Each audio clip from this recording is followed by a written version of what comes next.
Hello, hello, boys and girls of Nat Geo, and it's a very warm welcome to our Sunset Drive, and we're coming to you all the way from a country called Kenya, and we're in a game reserve called Mara Triangle. My name is David, and on camera with me today is Archie. Archie, how are you, sir? And Archie and myself are very excited to have you on board this Saturday.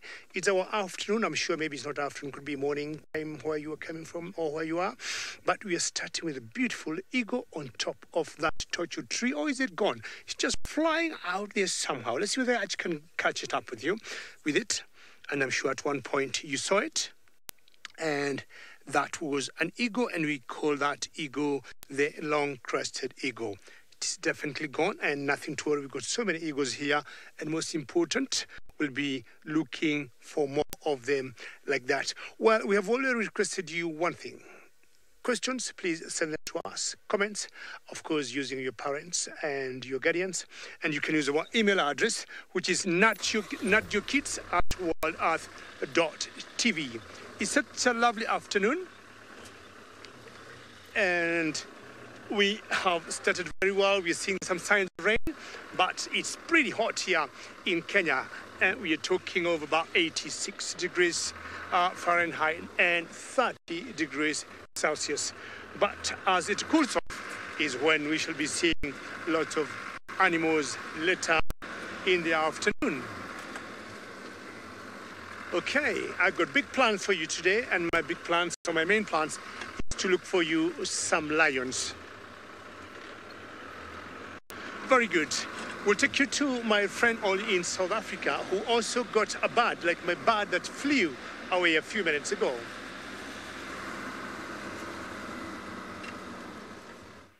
Good afternoon, beautiful kids. My name is Ollie, and my surname is Joe. So I need a shady spot there so that I will introduce myself properly. Welcome to Safari Live, Sunset Safari. I'm with Uncle James at the came-up, and then we were just next to this beautiful bird, which is called a crested barbet, but it's gone. So I think I will have a picture to show you. So before I show you a picture, let's see what's happening around these bushes. It's so hot this afternoon. It's about 32 degrees Celsius. That's 91 degrees Fahrenheit. It's very hot. You can see, oh, there's a small bird there, Uncle James. There. He said, a bird is.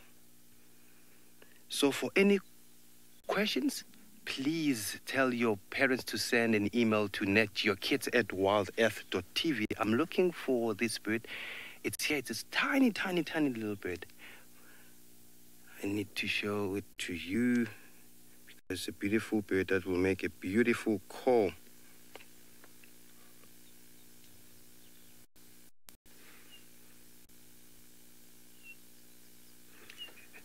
Can you hear it?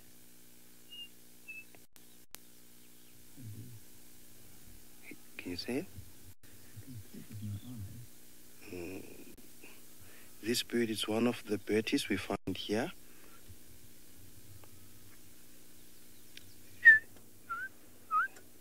Yeah, it is. Yeah, here, the smallest birdies we get here. You can see this one. It's black and white. The black and white one, it's a female. It's a male. Then the black and white and brown one with the brown chest, it's a male, it's a female. I'm sorry about that. Let me say this again.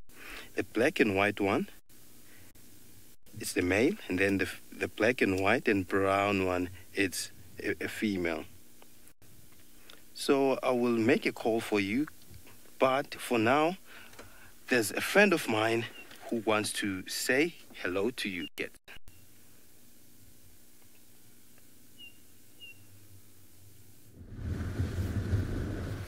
Well, it's going to be a treat for all of you to hear his bird calls because he makes a very, very good one. Now, it is a very warm welcome. As he has said, it is a hot day out here, so that's why I say it is a warm welcome to Wendy, which is with myself, Tristan, and on camera I've got Sebastian this afternoon.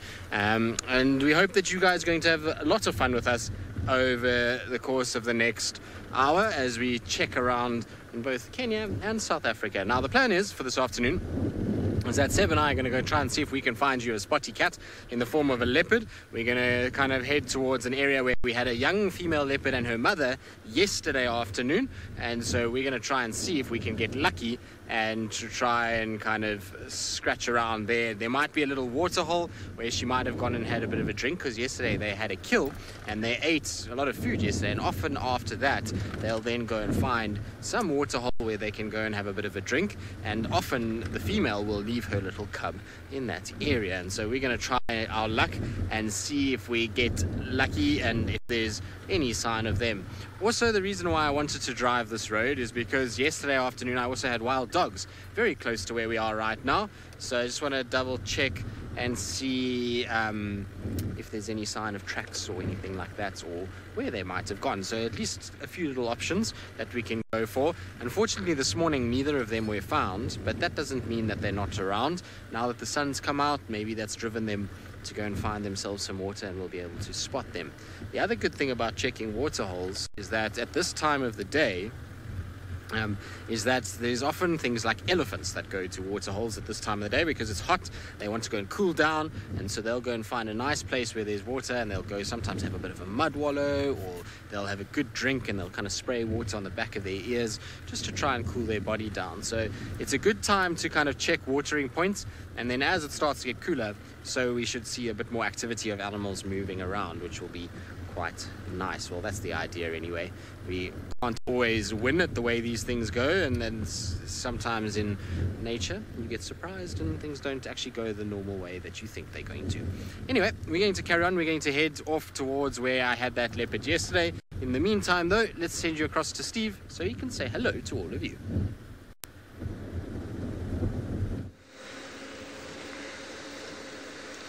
Good afternoon, or good morning, wherever it is you might be in the world. Good afternoon, good morning, boys and girls. Welcome. My name is Steve. I'm joined by BK on camera. And as Tristan says, it is very, very hot. So we're going to be looking at all the watering points, wherever there's moisture and underneath all the shady trees, because this is the hot time of year when the sun is baking down, and there could be rain on the horizon, but it doesn't look like it at the moment. So the animals are going to be hiding in the shade, so we're going to have to go and find them. I hope you're excited. Jump on board. Don't forget to send through your questions at natgeokids@wildearth.tv with your guardian and parents, of course. We'd love to hear from you and whatever it is you'd like to talk about. But jump on board.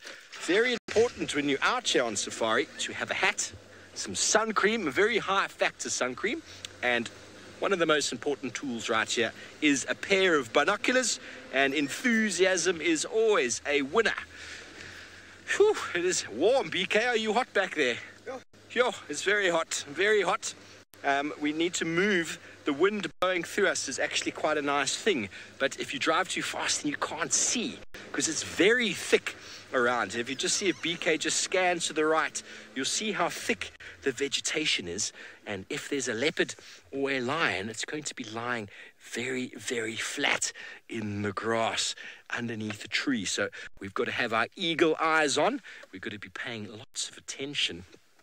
And well, also listening to the sounds of the wilderness, because there's lots of animals out here that can often give you cues and give you ideas where the predators might be, because they don't like the predators. Predators like to catch them and eat them, so they make all sorts of noises. When it's this hot, I don't think any predators are going to move, so I would like to find some elephant, because in the sunshine, in the heat, elephants are always busy doing something. But anyway, I think it's a bit cooler up in the Masai Mara with my friend David. Let's go up to him and see what he's got.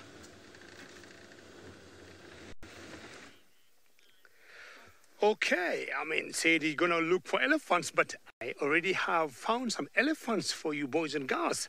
I think I could read his mind and maybe understand what exactly, he wanted to do or look for. And I thought before he does that, what he'll have to do is to look for something else, because boys and girls, I got some elephants for you. These are what we call the African elephants. We got other different elephants in the world, like the Asian elephant, which are a little smaller than this, and the African elephants are always, or in general, bigger in size. And if you look, all those elephants you see there, you notice they are busy feeding. Elephants, unlike lions or cheetahs or leopards, are herbivores, and herbivores means elephants eat anything green. Now, at the moment, I think what they are eating is grass. And that is a very big one there. Not sure they saw some two or so birds flying, two white birds flying up there in the grass that we call egret. Hopefully they're going to pop up again. And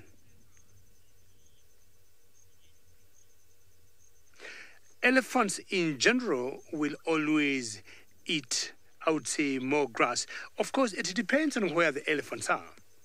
Certain areas like where we are in the Mara Triangle in Kenya, they have a choice of both grass and leaves. So it depends on what's available, or it depends on what the elephants want. But luckily here in Kenya, they can either eat grass and leaves at the same time. And of course, they change the menu. So currently, when you see them here, they're eating grass. You see the birds I was talking about? See the white birds there? That one flying, now landing, another one flying, just about to land somewhere. Right, I was saying those birds are white, and they look like the colors of those tusks of the elephants. Now, this elephant, you want to find out whether it's one that we have seen before, but she, I would say, a very big cow. A cow means a female, and look on his spine how it kind of bulges upwards. It's because she is a very big mama. Now, those birds you saw flying out there, we call them egrets. And what they're doing, they're waiting for the elephants to move in the grass. And as the elephants move in the grass, they disturb some insects that could be hiding somewhere in the grass. And when they disturb them, they jump up and down. And when they jump and down, those birds catch them and they feed on that. Don't you think those birds are very clever? Okay, that means having a toilet break. Again, boom. Now, something interesting, it's having a toilet break at the same time eating. Rosalind, good question. How do elephants survive in, harsh weather conditions? In general, elephants, I would say, Rosalind, are very intelligent animals. And even when things are tough, I'm saying when maybe it's very dry in the country, they will always know what to go for. Like now, what they're feeding on is grass. After feeding on grass, you'll get them in the forest sometimes, feeding on leaves, on twigs, little branches, and sometimes you see them debarking trees, Rosalind. But in terms of hunger, when you have such a huge famine or when we have lack of rain, we have seen elephants digging grass from the ground.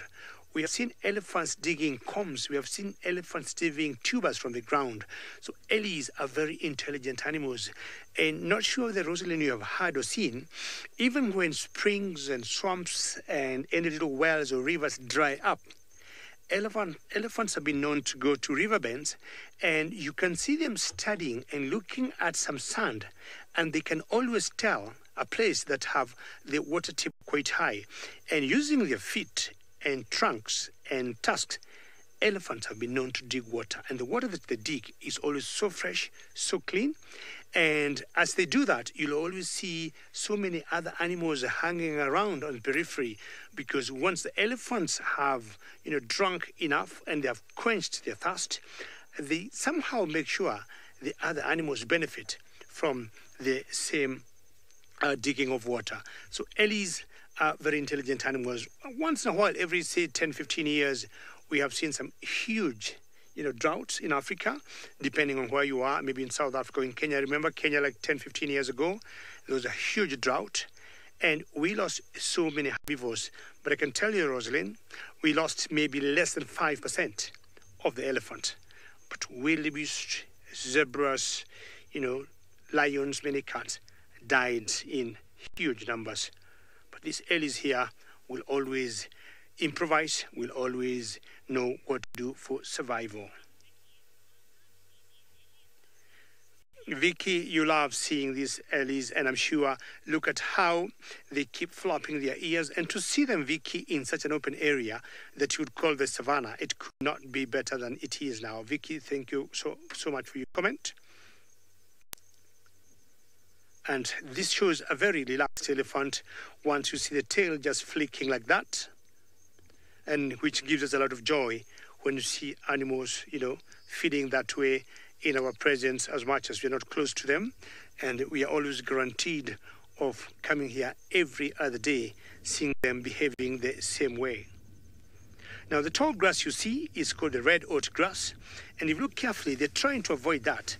They're eating other shorter grass that is much greener, and which definitely is more nutritious than the red oat grass. This red oat grass comes during the rain season. And we had rains, in the month of December, and maybe the first 2 weeks, the first or second week of January. And are you trying to scratch yourself there? Happy Ellie? Definitely, you see how intelligent, how Rosalind, you're still watching. I was talking of the intelligence of Ellis, and spots on their bodies they can't reach. You'll see them using trees or rocks just to kind of scratch themselves. Paula, how are you today? And you'd like to know how far an elephant trumpet can travel. Not sure I remember exactly the distance. I'm sure I'll be finding out for you.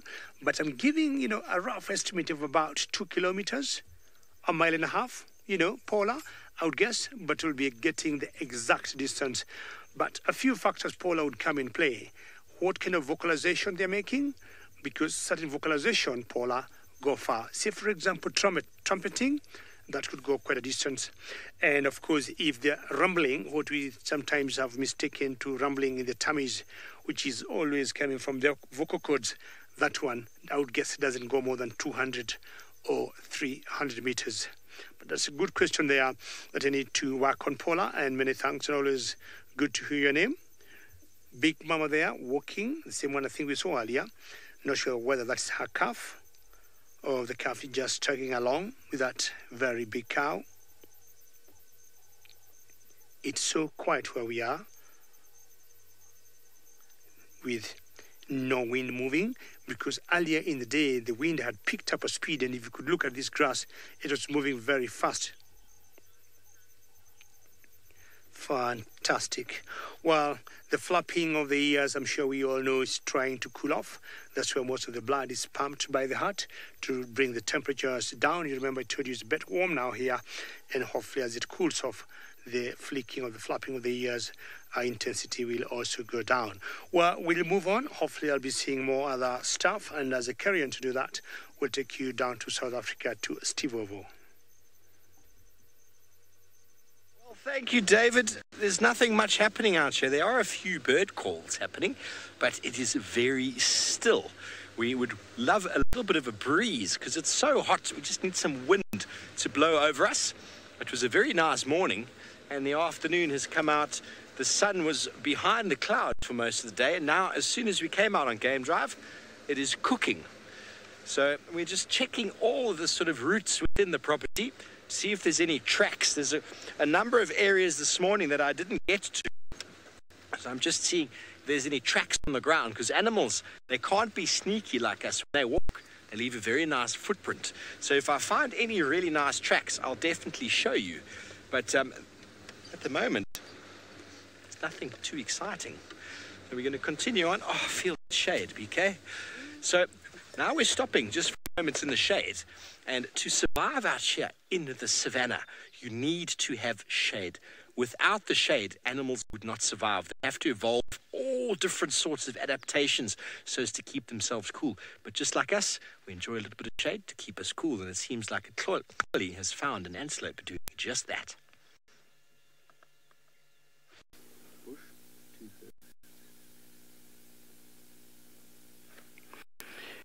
Welcome back again. Before I'm telling you about the thing I will show you now, I will do the bird call. The bird I show you earlier on, it goes like this. Oh, it's moving. Here we have a kudu. This is a female, but it's running away from us now. Let's quickly move forward, and then I'll show you the kudu. It's thick here, as I've said. It's the wet season. Oh, sorry. Oh, here's the other ones there. Uncle James. Yes, Here we have the kudus. You can see these are the females. We don't have horns. Oh, here's the one with the horn. That is a male. That's how we differentiate between the male and the female. And you can see this one with the horns. It's still young because the horns are still short. They can grow up to 1 meter and 1 to 1.5 meters. They're in a thicket. You can see they are browsing, but they're so confusing because their head on the ground, so that's why now it look confusing, because you will think that they are eating grass, but they are eating new leaves from the small trees and shrubs that are found on the ground.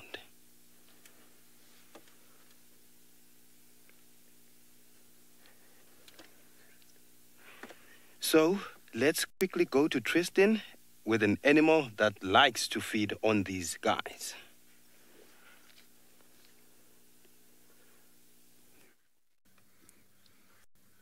We do indeed. Something that is very well hidden, and it's easy to kind of miss them when you drive around like this, and it's why you've got to keep your eyes open when you're looking for spotty cats, because there you can see the movement of a leopard that is behind lots of grass. And so this is the little leopard we were looking for. This is little Columba, and she's exactly where I had hoped she would be. She's at a little mud wallow that I drove past yesterday and thought that's going to be a prime spot for her to spend time over the course of the next day or so. So she would have finished up her meal, and then she's now come and found herself a really nice little bit of shade where she's going to be able to camouflage and stay hidden, and she's going to hope, one, that animals come to kind of find some sort of water here and she can potentially chase them, because she's starting to get to that age where she'll kind of start chasing after things like doves and mongoose and any small antelopes. And on top of that, it's also a really good place for her to be able to drink water. You can see that she's breathing quite fast. Even though you don't see much of her face, you can actually see her head is moving quite quickly. And that's because they have, well, she's hot, and so she's panting. And panting means they lose a lot of moisture. And that means that these little ones need to drink quite a bit. And so you'll find sitting at a pan is a good place to sit and wait for mom to come back at some point, because mom probably would have left her here and has decided to go off and carry on hunting. Now, I believe a lot of you are overflowing with excitement to see little Columba. Not that we can see much of her just yet, but hopefully she'll move around during the course of the afternoon, and it's a good sign that she's here. She'll kind of hopefully stick around and just sort of move about. It's actually, funny enough, the thickest part of this entire area is where she's sitting at the moment, but we'll hopefully kind of find her sort of coming out a little bit later when it cools down. Now, Nadja, you say good spot. Well, it wasn't actually that difficult to spot her. Funny enough, we're driving along and we're saying, let's check this pan very carefully. And I was about to kind of turn to come towards the muddy sections to see if I could find her footprints. And there she came walking out of this bush, actually, to see who we were. Saw that it was us, and then she just turned around and kind of went back in there and lay down again. So she helped out by kind of standing out in the open when we first came past, which was really helpful. And, you know, luckily she did, because if she was sitting like this, to spot her would be almost impossible if you were driving along. In fact, from the road, which is behind us, you wouldn't see her at all. We're struggling to see her at a distance of not even 5 meters. And so if we were really kind of close, or I mean further away at the roadside, we would not have had any luck whatsoever. So it was very, very fortunate for us that she decided just to kind of step out. And I've really thoroughly enjoyed spending time with her over the course of the last few days. She's been sort of spending lots of time hanging around water points, which has made it much easier for us to find her. At this age, a young leopard of, she's 15 months old now, this is quite typical for them, is that they will feed on a carcass and then they'll find the nearest water, and they often then just sit there for days as they wait until their mom comes back, and it makes finding them a lot easier. And then as soon as mom comes back, she'll take them to a kill, and then, you know, you're able to kind of follow them to the next spot from there. Right, well, we're going to sit with her and hope that she comes out and decides to show us her beautiful kind of face. In the meantime, though, let's send you across to Ngoni, who's got a beautiful kudu on a mound.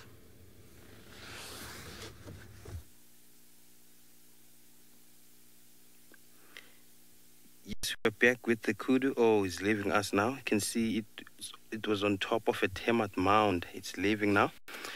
This is what they do. It use this termite mound as a vantage point so that it can see a predator from far. You can see the place is so thick. That's why they have to be on top to see what's happening and to listen to what is happening on the other side of the thicket. So we lost the view now, so what's happening? Okay, let me drive forward a little bit and see whether I can see them. These are called the kudus, and that was the female. And normally you can see the female doing this, being on top of a termite mound. It's because they're looking for predator, but only and the males can also do that, because the males, they display to the females that they are powerful and they look big. I lost it. Okay, let's leave them. Maybe we'll be lucky to see other kudus, because these ones, they went deep into the thicket.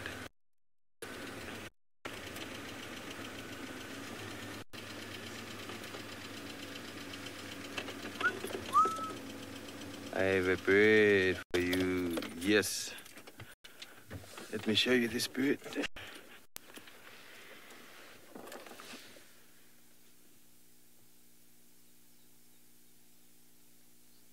Yes, this is a ring-necked dove, which is also known as a Cape turtle dove. Its call is like "Goo-goo, goo-goo, goo-goo." This is the bird we see every day. Every time we go to the bush or go to the drive, we will see this bird. It's our common resident. And listen to that.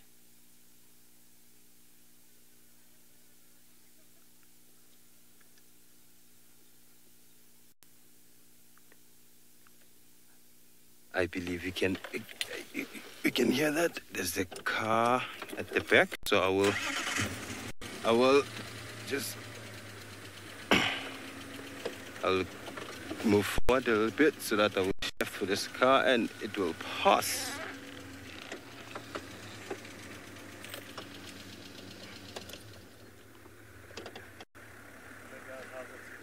How are you?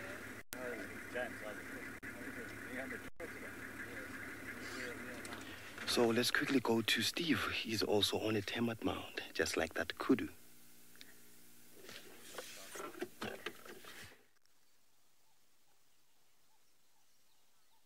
Well, thanks, Holly. Welcome back, everybody. I'm so excited you were able to see little Princess Tlalamba. I haven't seen her since August. She used to be this big, and now she's about that big. But anyway, you probably noticed that I'm out of the car. I had to make sure that it was safe, because when it's thick everywhere, you've got to make sure that there's no dangerous animals. But the reason I'm out the car is that I'm on top of a termite mound, just like the kudu you saw before. Sometimes kudu will climb up on top here so that they can see further. It's something that leopards do all of the time, cheetah as well. They climb on top so that they can see, because when the grass is very thick and very dense, it's very hard to see where anything is.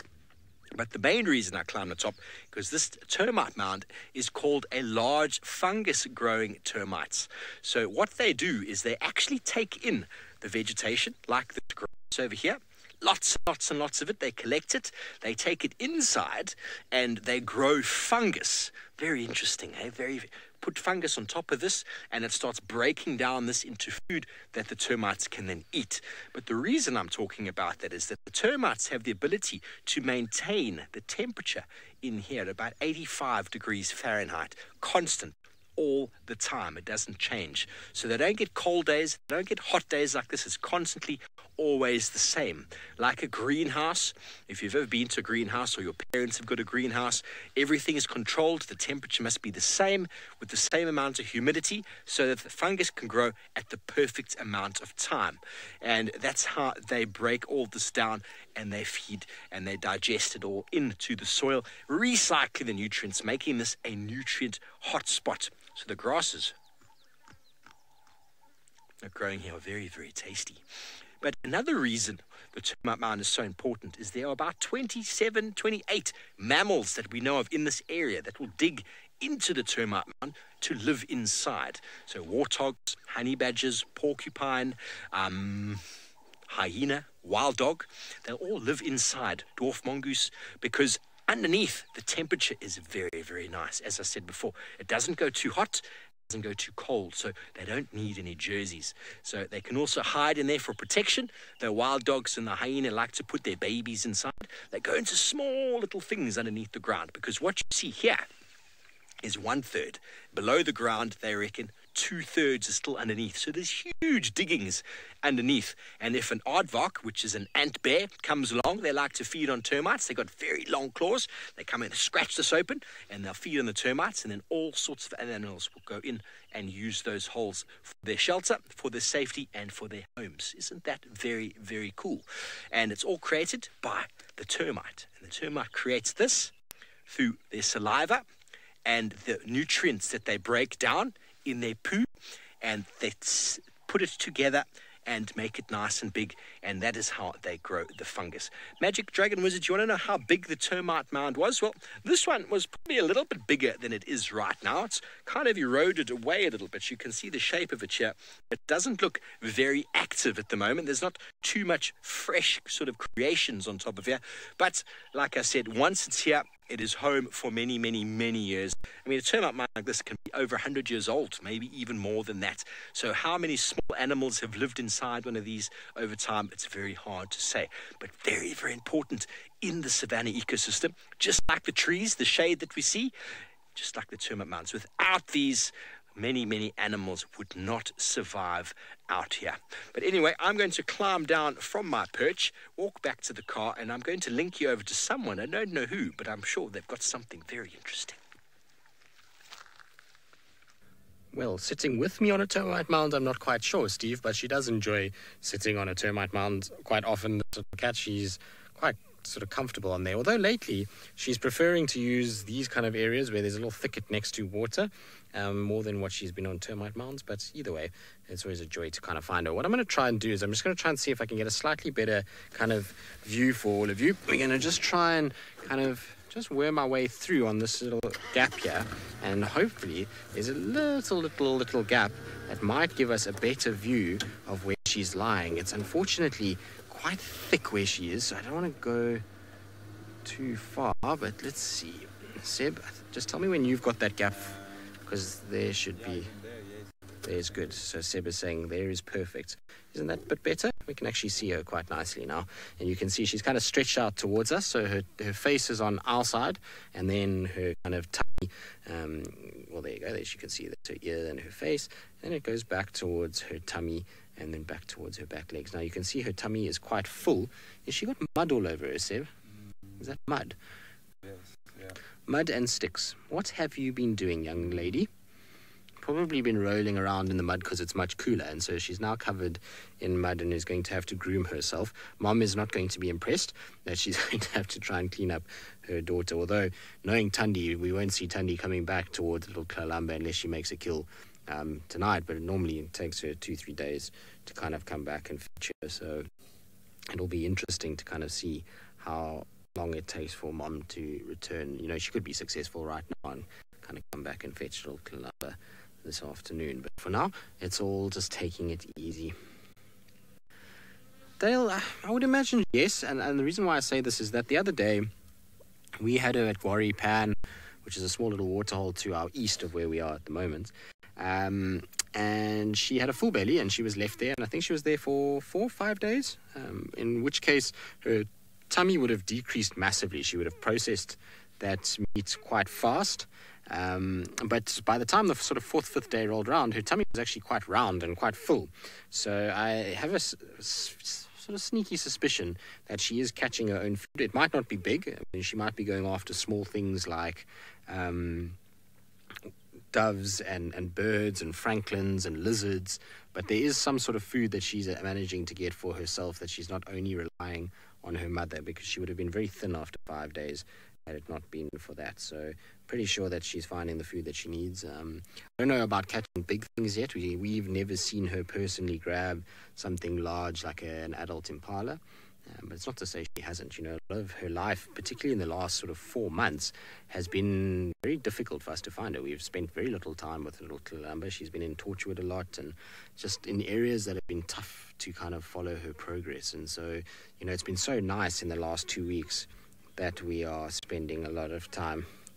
Sharon, you say that he looks like another leopard to the left of her interesting camouflage. Well, basically what you're seeing is you're just seeing obviously the two different kind of bits of coloration she's got.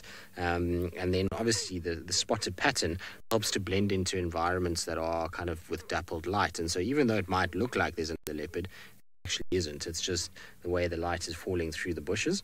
And so you've basically got her kind of stretched out all the way back, and what you might be seeing is that you might be seeing her tail kind of curling around, or the back end in the sort of background there, as to why it almost looks like there's another leopard around. She's got her sort of back legs stuck out, should I say, and her front paw at the moment is quite hilarious. It's resting on a branch, which you can't really see. There you go.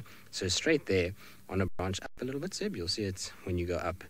There it is. It's difficult to see, but it's on the kind of front leg is sort of at an angle up onto a branch itself. So there we go.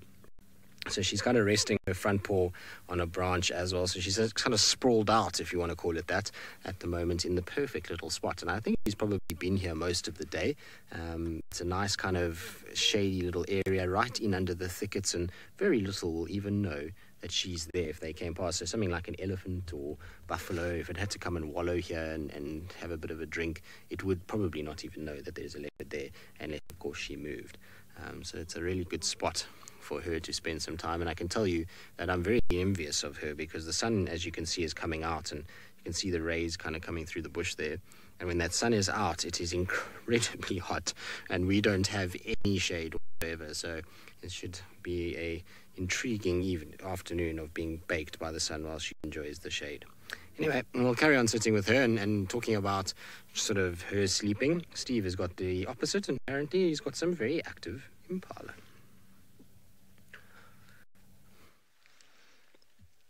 Thanks, Tristan. Marvellous, the little Princess Kalamba. Well, we have found food that is one of the favourite foods for leopards, and this is a male impala. You can tell that by the fact he's got very big horns on his head. There's a group of them. They've just come out of the sort of thickets there because a little bit of shade has been created because the sun has gone behind the clouds. But we're hoping we're going to see some action, because these impala males, well, they're hanging out together as a group. And what they've been doing is they've been fighting with the bushes, and they've been chasing each other around, getting ready to be the strongest and most dominant male, because in about 2 months' time is the breeding season for impala. So the males need to be as strong as they possibly can. There you can see his head is on the floor. He's probably feeding on some very nutrient-rich grasses and moving through as he goes. They'll feed on leaves as well when the time is right, but for now they are feeding mainly on grass. Well, they're slowly going to disappear back into the thickets where it's a little bit more shaded, just like the little Princess Kalamba, but it seems like Tolly has managed to find a beautiful little bird. We've just lost this beautiful bird over here, but let's try it and sneak forward. Maybe we'll have a view of this bird. It's a beautiful bird, which is called a Leviland cuckoo.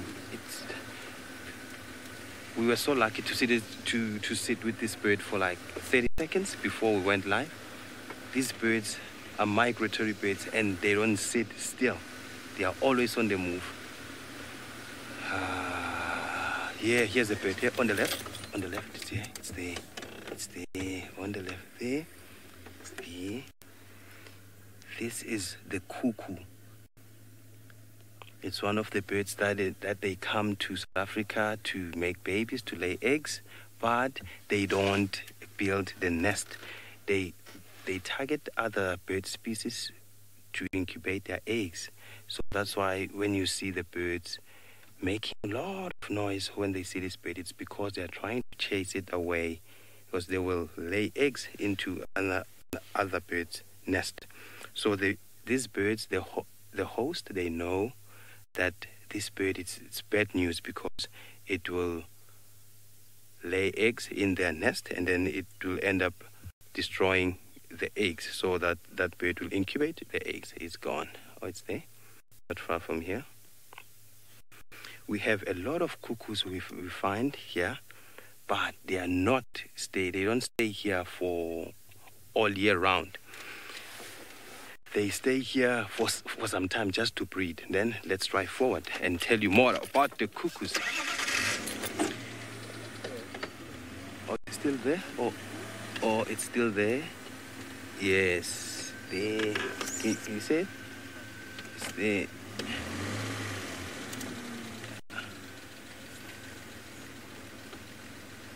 Elena, how beautiful. Yes, this bird, it's so beautiful. Oh, it's still there, but we can't get a nice view. So let me go back. Lynn, yes, this is a very, very beautiful bird, but it's difficult to see this bird.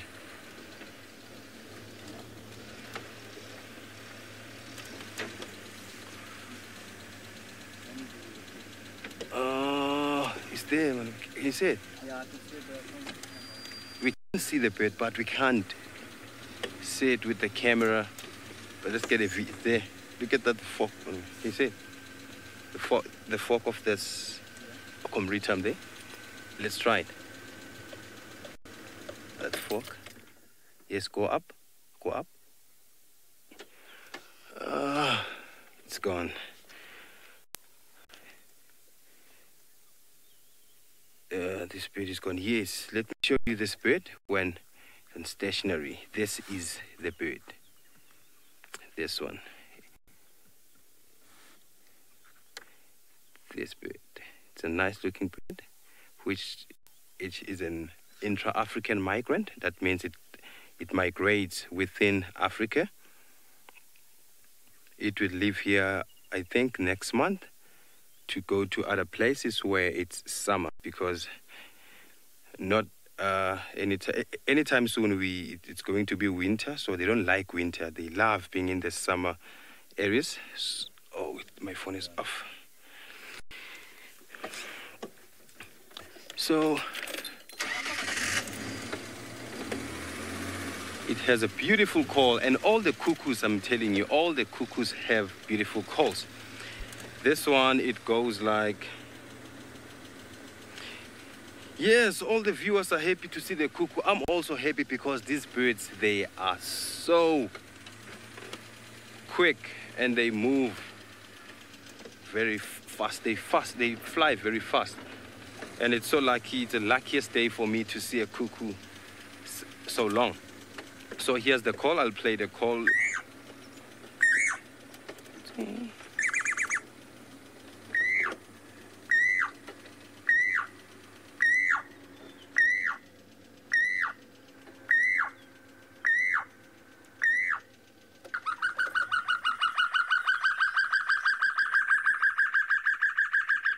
Nice one. So we also have our friend there on top of a tree there.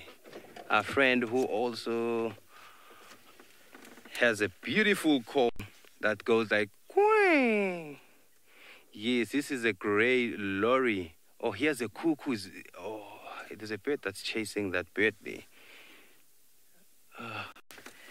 Oh, that's a gray go away bird. So, while I'm driving, and I will show you the very best birds, let's go to David in the Mara.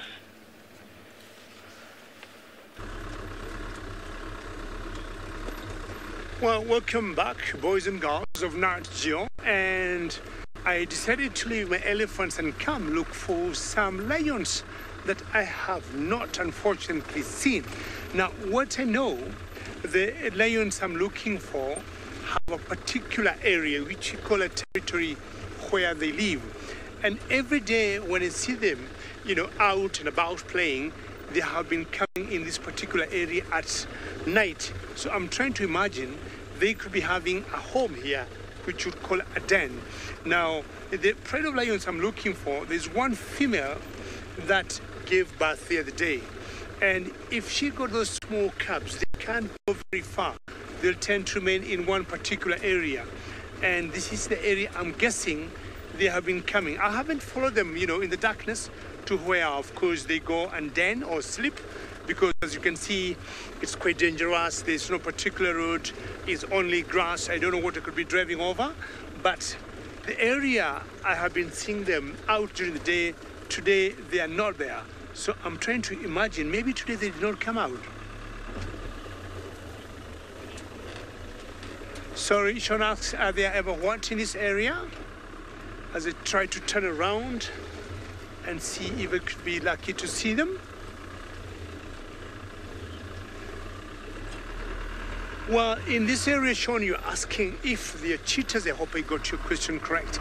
Yes, in the Marawa and also in Juma, we got lots of cheetahs. And I would say we got more cheetahs, maybe, not that we have more cheetahs in the Marawa than in South Africa. Is the landscape here, Sean, is much different than what we have in South Africa.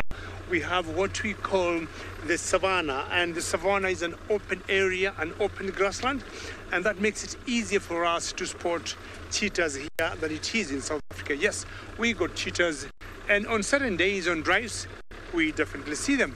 Maybe this could be the day that we see the cheetahs. There are certain times I've come out and I have, planned myself or have tuned myself to look for a particular animal.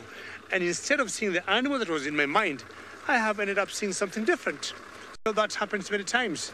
For instance, now I'm thinking of looking for lions. And I could be surprised instead of maybe seeing lions, I see a leopard like Talamba, who knows? We have always said when you're out in the bush, expect the unexpected. I got a friend of mine called Sydney who likes saying that, expect unexpected. Harvey, that's a very good question. You're asking whether I have seen king-tails cubs yet. No, I am not upset, but I'm just getting anxious, I cannot wait to see them. And I think now they could be going to 2 weeks, Harvey, and 2 weeks is a good age for king-tail to bring them out and introduce them to the world and introduce them to the rest of the pride. But she has not done that. One, I would say, she's a very cautious mother. She is the oldest female in that particular pride, so she's taking... yes, exactly. Maybe she's still having some part where she is.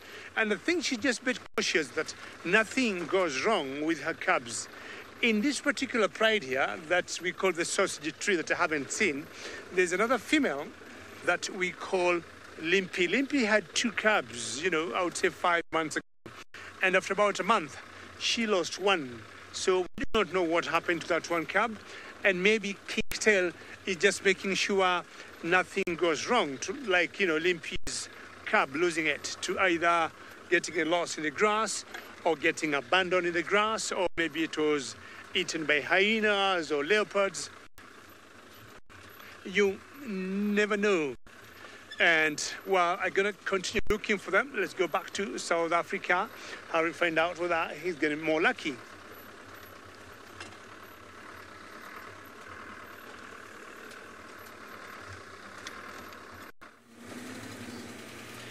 Hello, I wanted to show you this beautiful bird, but we're also looking at these beautiful birds because this the one who I want to show you, it flew away. So now these birds, they saw that bird we were talking about earlier on, the cuckoo. These birds, they saw a cuckoo and then they started shouting. These are called the long-tailed shrike. And then they've changed the names to a pied magpie shrike. So you can see this one that's making noise. It's a young one, and the other one, it's a parent, and it's feeding the young one. Let's wait and see. Maybe it will go again.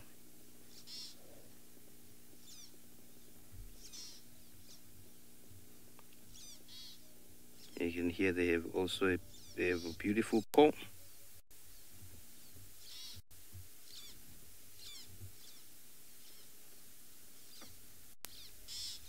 And both male and female have the long tail. You can see the youngster has a shorter tail than the one on top, which is the parent. And you can hear the call is still just like a small boy or small girl.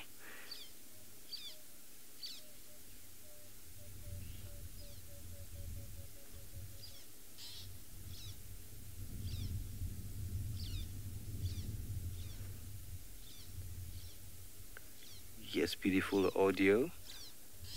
You can hear that. Look at the leaf. Yes, look at the wings there. It's shaking its feathers because it's trying to ask for more from the mother. So while we are looking for these birds, let's go to Steve, who also has the birds.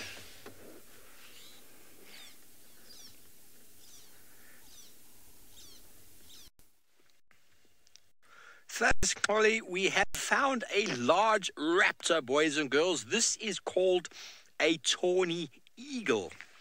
Look at that sharp beak. Very characteristic shape for these big birds of prey, because that beak is designed for ripping flesh. Eagles aren't designed and aren't born with knives and forks. So to be able to cut the flesh or the meat, they need to be able to rip it with their beak. And they've got very powerful talons as well. Talons are their claws on their feet, which they actually hold the prey down with. And with that very powerful beak, they can rip it apart. And we were talking earlier about how some animals shout to let us know that there's predators around. And, well, we had a little Franklin shouting. And Franklin was making a noise, and we followed. And we found a bird of prey. Sometimes the franklins can be shouting and you will find a leopard or a lion, but today we found a bird of prey and it's sitting on top of the tree trying to look for a very easy meal. The difference between us and birds is birds are covered in feathers, and so they're really able to insulate themselves against the heat. It also keeps them warm when it gets very cold. But what they will often do when it gets very hot like this, you'll often find them sitting, either birds of prey like this, maybe standing with their feet in a puddle of water, or what's very commonly seen with most birds is they'll open their beak to allow some wind to blow. They also feed on carcasses that other animals have caught, so on carrion, on other dead animals. It's not below them to do so. Isn't that beautiful? Sitting nice on top of a beautiful tree with beautiful eyesight. Eagles can see extremely far. They've got binocular vision, and they're almost able to zoom in with each of their eyes. I can't imagine if we're able to see like that. We're terribly sorry, everybody. We seem to have had some technical difficulties there. I believe we are back up and running. I hope you didn't miss too much there. We're still with a tawny eagle. It is scaring the life out of lots of birds and small mammals that have all disappeared into the thickets and into holes in the ground, like that termite I looked at before, because that is how they keep safe. Chris, this is indeed a full eagle, a true eagle. The tawny eagle got feathers all the way down to the claws or down to the feet. And that is the classification of true eagles. Those of you who didn't know, feathers all the way down to the feet. Now, if you see a bird of prey that doesn't have feathers, all the way down to their feet, they might not be a true eagle, or they might be some other type of bird of prey. But all raptors, they're all classified as raptors, have got that very sharp beak, and they have the potential to hold the prey with their feet while they rip them apart. That is one of the characteristic features of these birds of prey, and obviously they are predators. Surveying the landscape, I really wish I was able to see the way an eagle does. They can see the faintest of movement from a very long distance away, and then they just jump down, fly down with their very agile wings and scoop the animal that might be moving off of the ground. Now, we heard of Franklin. A Franklin is like a very small version of a chicken, really, and that's one of the primary food sources that these birds enjoy eating. Well, other predators are on the property as well, and I know little Kalamba would love to catch herself a little Franklin, but for now, I think she's just trying to hide away from the sun.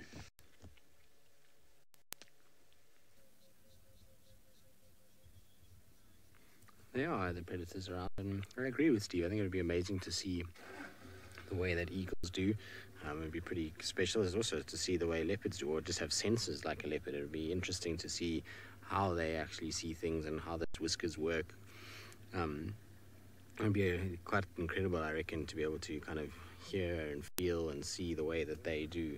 It's an interesting kind of concept, but as you can see, Kalamba has not moved at all, and I don't think she is going to move. I think the visual is going to remain incredibly poor of her for now, and then you'll find that hopefully she starts to kind of emerge a little bit later. It is still very warm, and so I'm not surprised that she's lying the way that she is.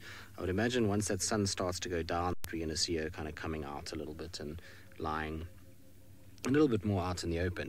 The thing is, though, that with her it's a little bit different to one of the adult leopards. So if we were here with, let's say, Hosana or Tingana or Tandi, they might sleep because it's, you know, at the moment is very sort of hot, and then later they'll get up and start to move because not only do they have territory to go and patrol, but food and those kind of things. Kalamba's a little bit different. She's basically sitting here and wait for mom, and therefore hiding is her best sort of option. And so she actually doesn't really need to come out of that little thicket unless, of course, she's thirsty or there's something that piques her interest. And so it might be a lot longer than we expect for her to actually come out and decide to start moving around.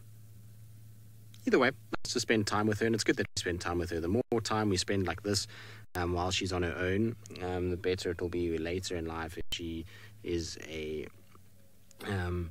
an individual that obviously spends time here. We know it's always tricky to know for sure if whether or not she's going to become a dominant female in this area, but if she does, it's going to be better that she's used to vehicles around her and used to our presence. The last thing we want is for her to be nervous. And if you take how she's reacting over the last, I would say, 2 weeks in comparison to what she was like last year, it's encouraging that she's as relaxed as she is now on her own and doesn't seem to be too stressed by us being around, and actually is quite curious and sort of comes fairly close and lies all around the car and is quite comfortable. For me, the biggest thing was this week was being able to find her on foot and her not running. I mean, that's probably one of the better signs that we've seen. She used to be very difficult on foot. You'd have to try and kind of spot them quickly and then get out of there quite fast before she ran too far, whereas this time she kind of looked at me and pretended like there wasn't really much going on and kind of sat down. So that's really good news for us, and it means that she's definitely going to be a lot better in terms of a viewable leopard going forward. Now, MGM, she's such a treat to see. She is, isn't she? I mean, we know that we need to make sort of hay with her while it lasts now, because eventually she's going to move and she's going to go into a place like Torchwood. And she's going to end up kind of going and doing her own thing and disappearing for a few weeks again. I mean, she's never here all the time. We know that. So it's always a treat when we get to spend vast quantities of time with her. And it's been a long time since we've had this many sightings in a row of little Kalamba. And it's almost like she's kind of heard the call that we've battling with her older brother missing and not being around. I say missing because he's not here. I mean, he's around, but he's just not on Juma. And she's kind of answered our cries as to finding a leopard most days, and has come in, and she's been just as entertaining in many respects, and has really allowed us to have some cool sightings of her already, with playing with sticks and around mud wallows and stalking, and just generally being a very, very kind of cute little sub-adult leopard, which is very, very special.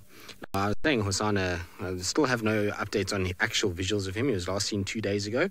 He had a kill that was stolen by the Kuma Pride, and then he meant his tracks go north into sort of Arathusa Private and up towards kind of EP side. So maybe he'll start heading back this direction.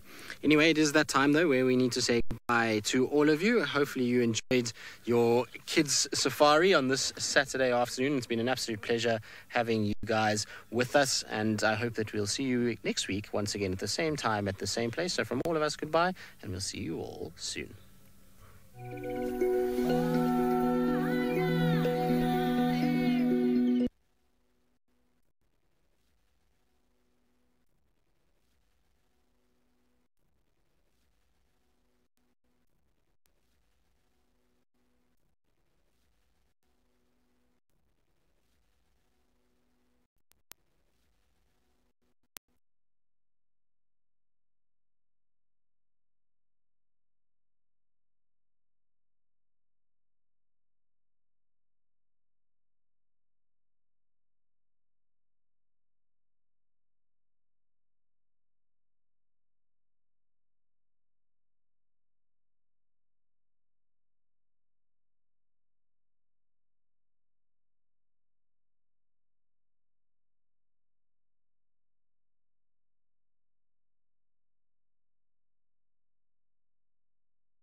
Well, good afternoon, everybody. For those of you that have crossed over from the Kids Drive with us, thank you for keeping on watching. And for those of you that are just joining us, it is a very warm welcome to Juma.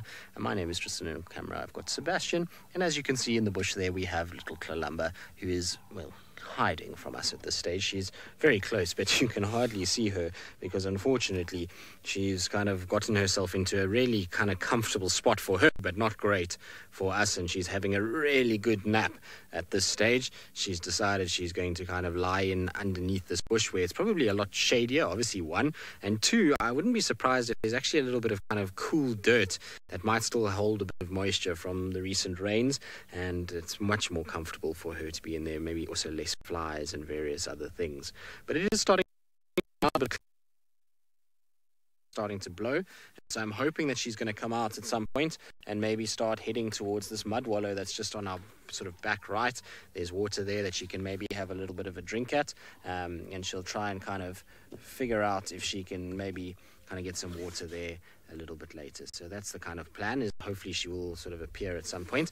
Otherwise it's going to be a tricky kind of view for the afternoon. We're going to struggle a little bit, but anyway, remember that we are coming to live, which means that we need you to ask all the questions in the world and have any comments. Remember to do that on hashtag SafariLive or at FC on the YouTube chat, and remember to keep it relevant. Now we're going to sit here and kind of keep tabs on her, see where she goes. In the meantime though, let's send you all the way up to the Mara with David, who I believe is on a tawny cat search.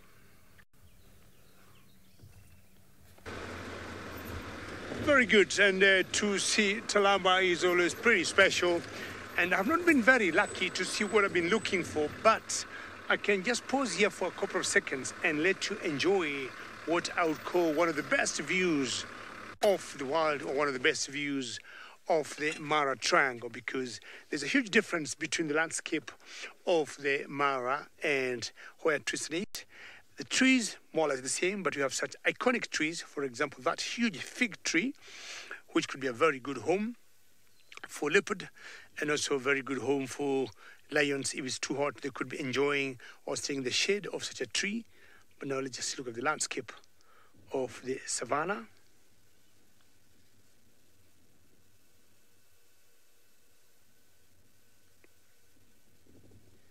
It is just gorgeous to see such vast landscape that is so huge. We're seeing some little lines of trees that we call lagers, and that's what we call a lager.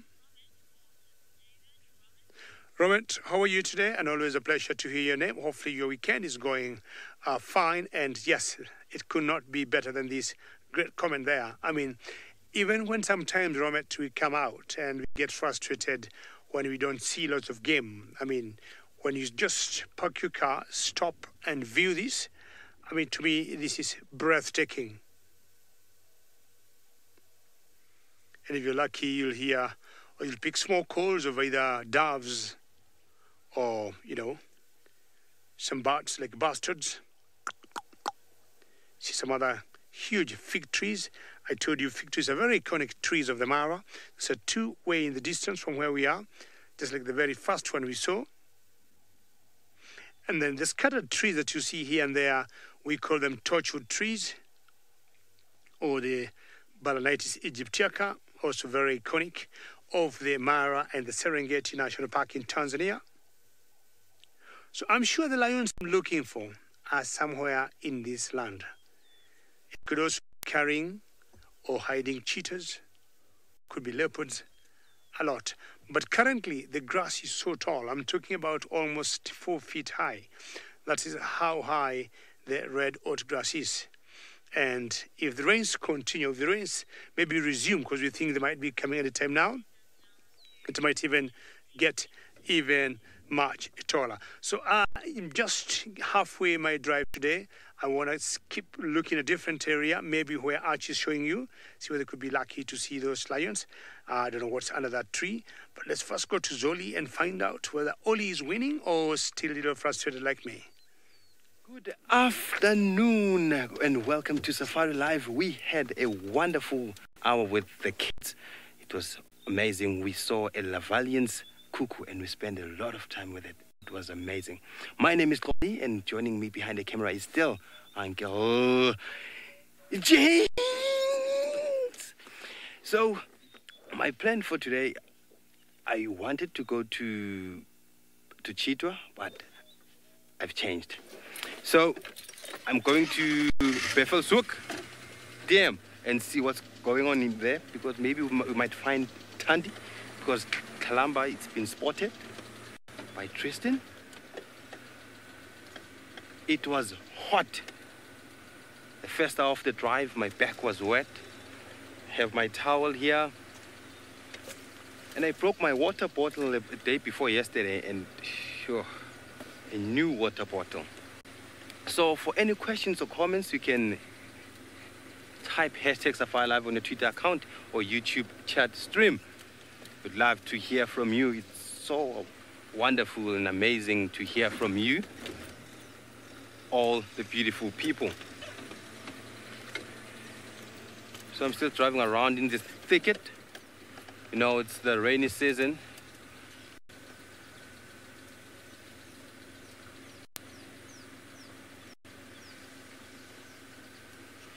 Joy, Tingana. I haven't seen Tingana these days. Tingana was spotted by Ellie a few days ago, but I didn't get the chance to see Hosanna. Oh, Tingana in person. Hosanna is always in my mind. I don't know why. Since yesterday, even yesterday I was supposed to talk about Tingana, then I spoke about Hosanna. I missed that little chap, you know. So Tingana, he was not in a good state as I've seen him. And Hosanna is still Hosanna's birth month, amen. So I wanted to sing for Hosanna, but it was nowhere to be found. And then Tingana was back on track with some few scratches and few wounds, but he will get back on track. I trust Tingana. He's a big guy. He won't be intimidated by Hukumuri, nothing. Tingana is here to stay. So I'm not far away from the dam. Maybe I'll see something interesting. Maybe a cat drinking. Just imagine seeing a cat drinking in this weather. So amazing.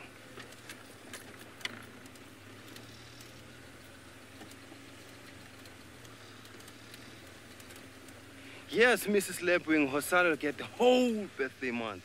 So, but I'm so worried because I didn't get a chance to sing for him in person. So what I'm trying to say is that I sang for Hosanna, but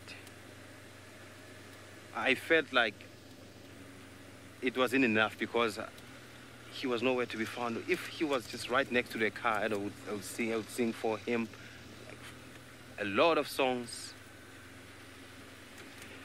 Let me kill him with a song, his birthday song.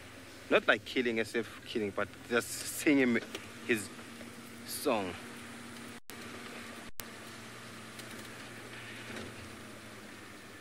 Happy, happy birthday to you, Hosanna.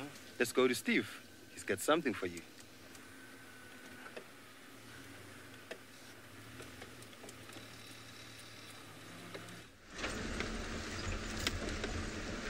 Good afternoon, everybody. How are we doing? The sun has finally gone behind a little bit of cloud. We're having a little bit of respite from the heat. My name is obviously Steve. I'm joined by BK. Welcome on board, everybody. Well, we are checking everywhere. Wherever there's water and shade and coolness, we are looking for some animals. For now, it has been very quiet. We've had a handful of impala. And, but that's it. So we've just checked Galago. Just check Gallagher Pad, and now we're coming around onto Vuyatela. I was going to go up to Buffelshoek, but now it sounds like Ollie's changed his mind. He's going to go up there, so we will check here, and if need be, maybe we'll pop down to Chitwa then, because on a hot day like this, water is the place to check. And here we are at Vuyatela. Have a look at this wonderful scene. I'm going to go up because you've got an animal. Yes, please. BK can't see it yet. I just saw its head popping above the trees. And there we have got a beautiful, beautiful male giraffe. down in the drainage here, just below Voyatela Dam, an area that we've had Hosana many, many times. And, well, he is not here today. He's not going to be getting any birthday singing from me, because I only want to celebrate his birthday for a month if he happens to be around. Otherwise, it just seems a little bit unfair, don't you think? There's a beautiful giraffe. Isn't he gorgeous? Gorgeous. So giraffe get a lot of their moisture from the vegetation that they eat, and there you can see his head is inside a buffalo thorn. Now, ladies and gentlemen, a buffalo thorn is called a blinkblaar waggebikkie in Afrikaans, which means a shiny leaf, wait a minute tree. And if you stuck your arm in there, you would not get it out without a whole lot of effort. The beautifully long, well-adapted face of the giraffe allows it to get its face really deep inside the bush, and then an enormously long tongue that is strengthened with melanin allows it to just rip the leaves off of the thorns, which are going backwards and forwards. Oh, he's got a yellow-billed oxpecker on his head as well. He's just gone back.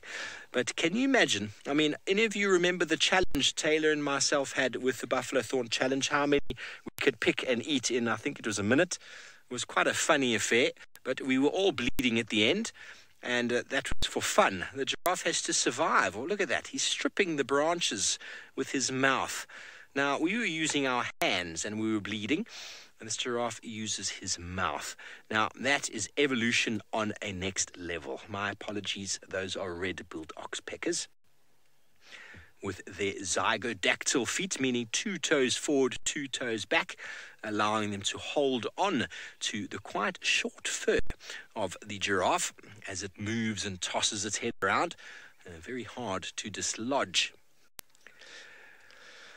Giraffe girl, you have been watching this fellow on the dam cam, I suppose. Well, he's just behind the dam now, so you won't be able to see him now, but he's been hiding in the shade, just like most of the animals will be doing, hiding down in the drainage where there's not much air movement, but at least it's cooler than being in the sunshine. Okay, well, while we check around this watering hole, see what birds we can find, it seems like Holly has already found some up at Buffelshoek.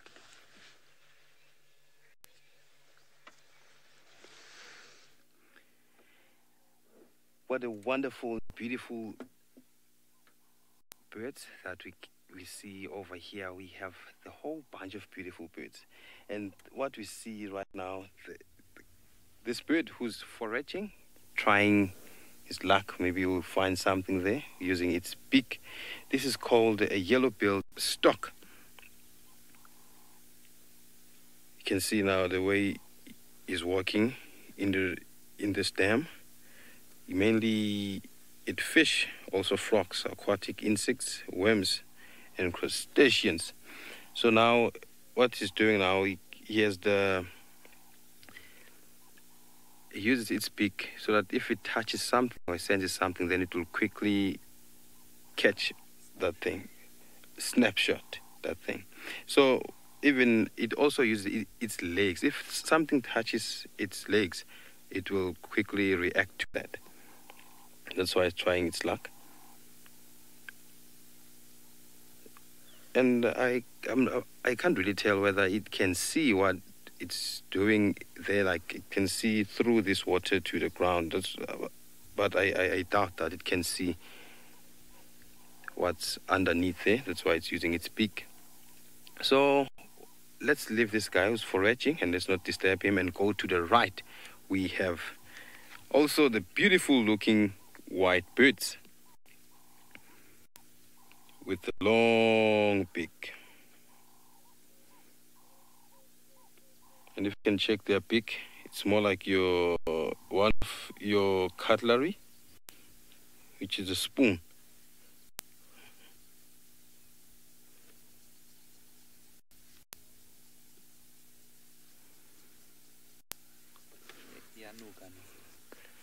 How smell is this? Francis, if I'm not mistaken, if I didn't get the name right, I'm sorry. It's Francis. It smells like, have you been to the dam where there's algae?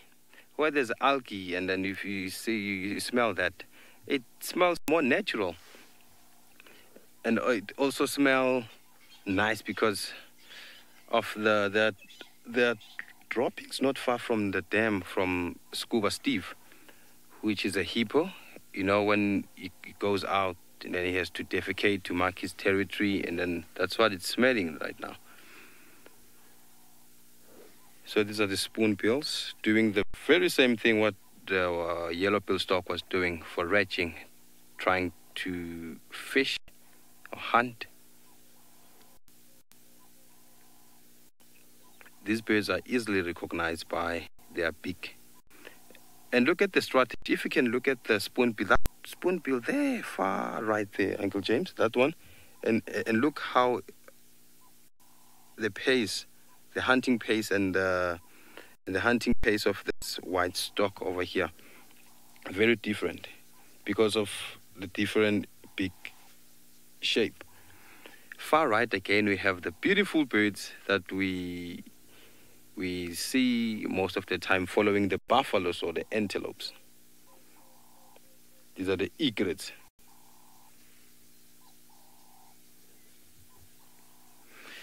Giraffe girl.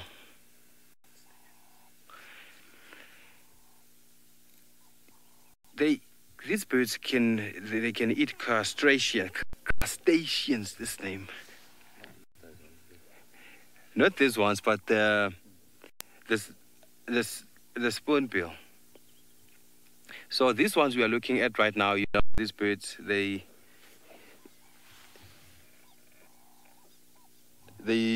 normally sit on top or fly or walk next to the buffalo head or next to the antelopes. What they do is they are waiting for the antelopes to disturb the insects so they will catch the insects. I've heard that they also eat, they can also eat the ticks, but I'm not sure of that because my books and my experience, I've never seen an egret eating a tick. But let me check that. Let me check in my phone whether the egrets can eat.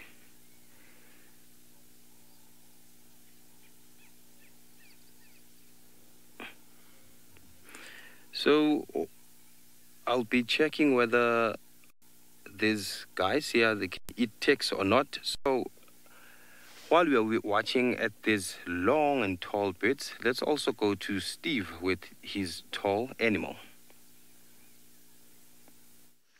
The giraffe has not stopped feeding, everybody. Now, there's one of those things we all know about. Well, we've discussed it before. It's been proven, it's been disproven about how plants have the potential to increase their tannin levels after being attacked. And it must be a good 6 minutes now that this giraffe has been feeding on that buffalo thorn, and he is yet to move away. Now, one thing I have noticed in the growing season, the plants generally, like the buffalo thorn, generally don't localize as much tannin as they do in the dry season, when there is obviously, it's much harder going. Keeping your leaves is vitally important. But what you'll often find as the season drags on, you'll find kudu and giraffe are very good examples. You watch them feeding on a bush 3-4 minutes, maybe 5 minutes at the most, and then they move off, moving into the wind to the next bush as they go, because there's lots of thoughts, lots of belief that the trees actually communicate via pheromones to prevent themselves from being fed upon. Because tannin, those of you who've drunk red wine or ever had leather in your life, tannin is used for tanning leather, and you also get it in red wine and many other products. It's that bitterness that you get on the palate, and animals can taste it. And what tannin does, it actually binds to protein. So you can have a belly full of tannin-rich leaves, and they are undigestible. Undigestible, although most of your herbivore animals in the form of browsers have got a much larger liver than any other animal does, and it's obviously a lot to do with dealing with many of those chemicals. Siobhan, you want to know about the dark colouring, and generally big male giraffe do go a little bit darker. They get a bit darker as they get older. It's not hard and fast, though. You will sometimes find some big males that are quite pale, but generally, indeed, it is the age. But it's also a genetic thing, so maybe something to do with the environment. But big male giraffe generally seem to be a bit darker than females and also younger males. And it's possibly to do with age. He's quite a big boy. They do live up to the age of about 28, 29 maybe. And he is a big lad, but he doesn't have too many calcifications on the front of his head. You see where his forehead is. There's a couple little bumps there. Giraffe have the ability to calcify on the head. It increases the weight of the head and the force of the head, which they use as a hammer when they swing their long, powerful neck at each other to smash their opponent, normally under the jaw. Emma reckons giraffe would be great at using straws. I think they would, Emma. I think they really would. Maybe holding it with their hoof and then putting their lips around it. I think that would be quite an interesting emoji to have, or interesting little, what do you call those things? GIFs, GIFs. Something new for the bank, I suppose. Oh, wow, there's a snake here in the water. Oh, that's a monitor lizard. Sorry, just here on the water here, BK. Looks like a water monitor is about to come out. On the side of the water, you can see that little ripple. There, little left. Sorry, man. Left. Here we go. Here he comes. Hey, look at that. I saw him slithering in the water. Look at him. He's like, okay, I'm so jealous now. He's been swimming. We've been sitting here basking in the sun, and he's like, okay, now I'm nice and cool. Let me warm myself up in the sunshine. You can see how warm he is, how quickly he's able to move. That tongue moving forward. All lizards, well, most lizards and snakes move their tongue forward so as to taste and test whatever it is that might be around. And the organ of Jacobson in the roof of the mouth is all the communication of what it is they might be looking for. Well, anyway, it's not only this monitor lizard who's been swimming. Holly, I'm sure, is super jealous of the hippos in the water as well.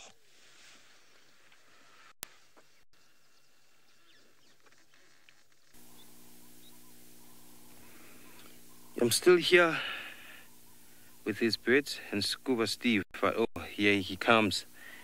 He was deep inside there. So he's, oh, with his lover on next to him. Oh, preparing for Valentine's Day. How are you, Scuba Steve and Sarah?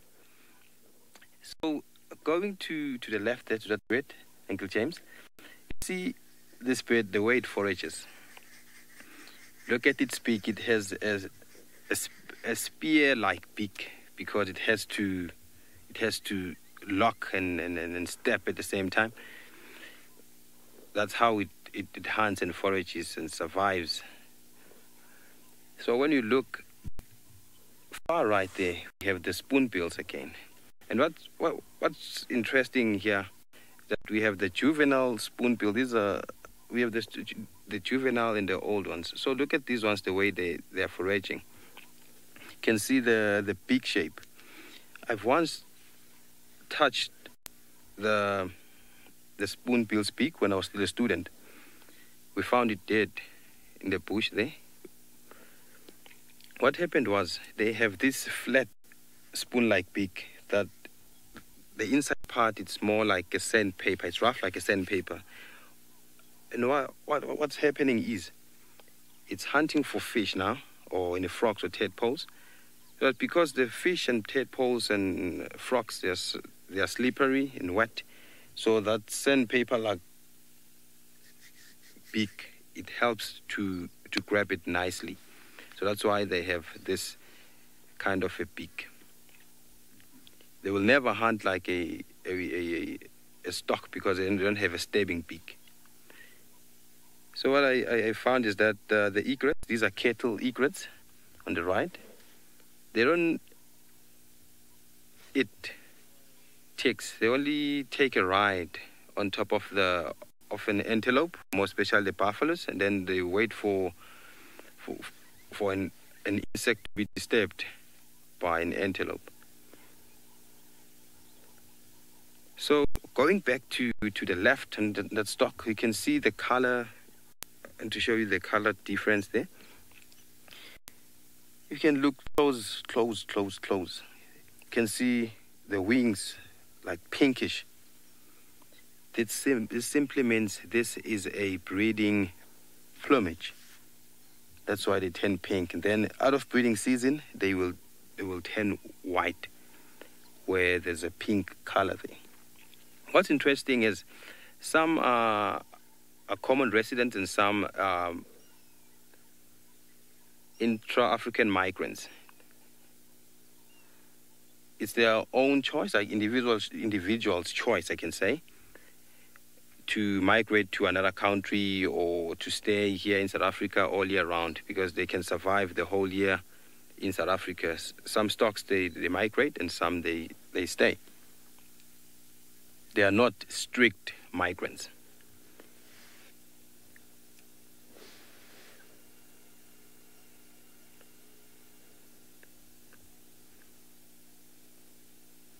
This is so wonderful because what you can hear now, there's water, the waves. But you can't hear any bird because everyone is busy with his and her own business. So let's go to David in the Mara.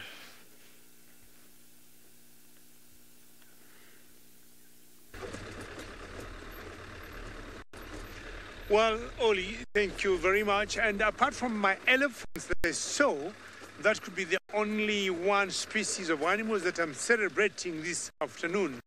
And the next thing I'm celebrating this afternoon is my frustration of not seeing the sausages. And what I've learned out of my experience, sausages is a pet of lion that lives around this area. What I've learned out of my experience is when I look for something so hard, I don't get it. And when I usually decide, all right, let me forget it for now, we'll look for something else or anything else that will come out, I either see the same thing I was looking for or something that is even more exciting.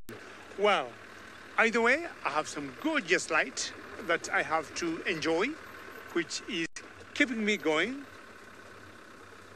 Exactly, and you're right, that's what happened the other day. And I'm saying I'll keep enjoying this light as I keep wondering where these cats would have gone. And the only challenge is said at the moment, we have a downside of having very tall grass. And you don't want to take a chance to off-road and just drive blindly. You need to spot the animals before you get off the road. Or if you're lucky and you see them on top of a Taman Mount, then that makes it even better.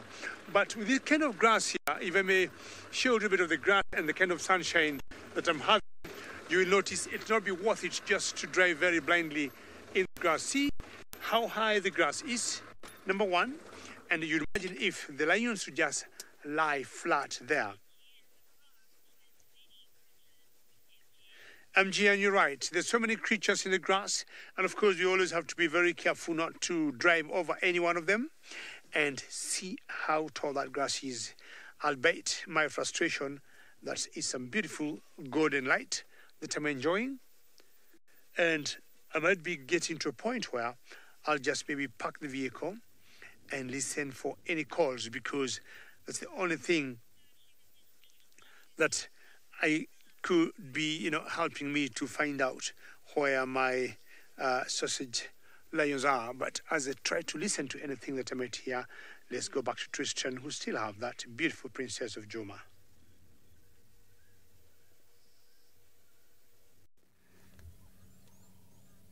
Well, yes, I suppose we have had luck, and not that much is actually happening at the moment. Just a very full tummy that's bouncing up and down rhythmically to whatever little tune is playing in Columba's mind. But we've been laughing because such is these kind of sightings where one discovers things. Isn't that right, Sebastian? So, basically, when you sit in sightings like this and you kind of sit in long periods of very little happening, and there's a cat that's just sleeping away in the background, often one's mind starts to wander, and you start to look around the car and you fiddle, and I often end up playing around with the steering wheel and pull all the little bits of tape that's on it and play with these kind of bits of paracord and end up just really messing around more than anything else. And Sebastian has made the most, well, what seems to be the greatest discovery of his life. No, is that right, Sebastian? Yes. Sebastian is smiling and was fist pumping as though he had just spotted another leopard because he found a place to charge his phone. Which I only use for work. Which he only uses for work, apparently, while on drive. And so he was very, very happy about the fact that he just found a USB port and that it actually works. And so he now says that Wendy is his car. Well, It's already been here for months. it has been here for months. It has definitely been there since before I went to the Mara. So, in fact, it's been on there since we started Gauntlet's rehearsals. So it's been on there for a long time. I'm sorry, Seb. But Seb is very happy now that he's managed to find this USB port, and now he'll always be contactable, apparently. So anyone in FC, if you need to get hold of Seb, he can now be contacted at any time because his phone will be charged. He cannot give you the dead battery excuse. Okay, now Emma says she's going to just blow up his phone and basically I think we should all spam Sebastian for the course of the afternoon. You're saying no, let's not do that. Okay, Seb, it'll be nice. I won't spam you, Seb. I'll sit here and just kind of enjoy Lalamba to just kind of enjoy her afternoon. I wonder if she actually thinks these crazy people, they're sitting here laughing at themselves. And kind of wondering why on earth we find these things funny. Now, I believe a lot of you are congratulating Sebastian on his newfound discovery. Thank you. There we go. Well done, Seb. So Seb is very happy about his new discovery. He thinks it's a fine thing that he's managed to find us. The thing about Seb's phone is it's taken a bit of a pounding, hasn't it, Seb? Have you fixed the audio issue? Do you have to still plug in this? Yeah, I still have to plug that thing at the back. So Seb's phone does not have the ability to be on silent. It has to have a little headphone jack plugged in. So Seb found an old pair of headphones and cut off the jack end so that it can actually, there we go.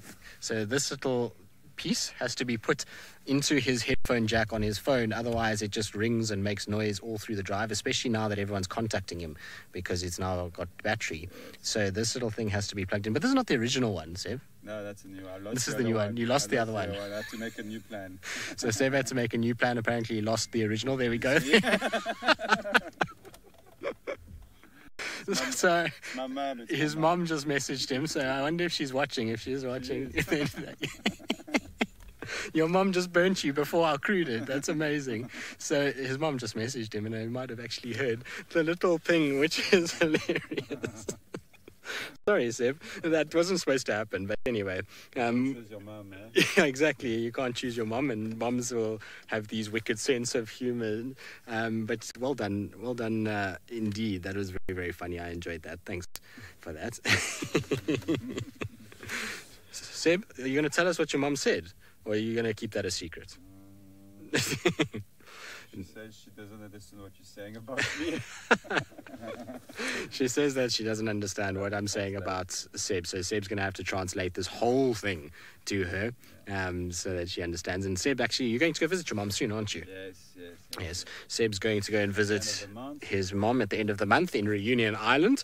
So that sounds like the worst place in the world to go and visit. I mean, who would want to go to blue seas, white beaches, and sunshine? And mountains too, exactly. So, shame, Seb. I'm sorry that you're being punished in that regard. Now, Emma, you said I need to send you guys to somewhere, but I wasn't listening. I was too busy thinking of how Reunion looks like in my mind, which, Seb, it looks very good in my mind, by the way. So you'll have a good time. But apparently to David, there we go. Yes, right. David apparently has got a sunset, so we're going to send you all the way back to Masai Mara, and hopefully the sun won't be down after my yapping. That sounds so interesting news about Tristan there, and I'm not sure what to think about it, but I've decided to come to a different area just to chance whether these sausage guards could be anywhere where I'm thinking. While I am doing that, I got a huge herd of buffaloes ahead of me, and with all the wildebeest go now with all the, I would say, the usual, the common easy prey they would be getting. They have been left now to be hunting buffaloes. And the last, I would say, 1 month, almost every other 1 week, they have brought down a buffalo. And we have associated buffaloes to this sausage girls, or the sausage pride. So we have always thought, let's try, anytime we see buffaloes, go close to the buffaloes, because they could be there either planning or making a strategy to bring one down, or they already have one down. So that one has worked once in a while, but no guarantee. But just to make sure I rule out that they are not in this particular area, I told Archie, let's just come here and try and comb this grass and see whether they are there now. So you can see the buffaloes from here, Archie. They're quite a distance, but I think the heat is fading. And what I'll do, I'll also be getting my binos to see whether I could see anything in the grass as we see those buffaloes from a distance.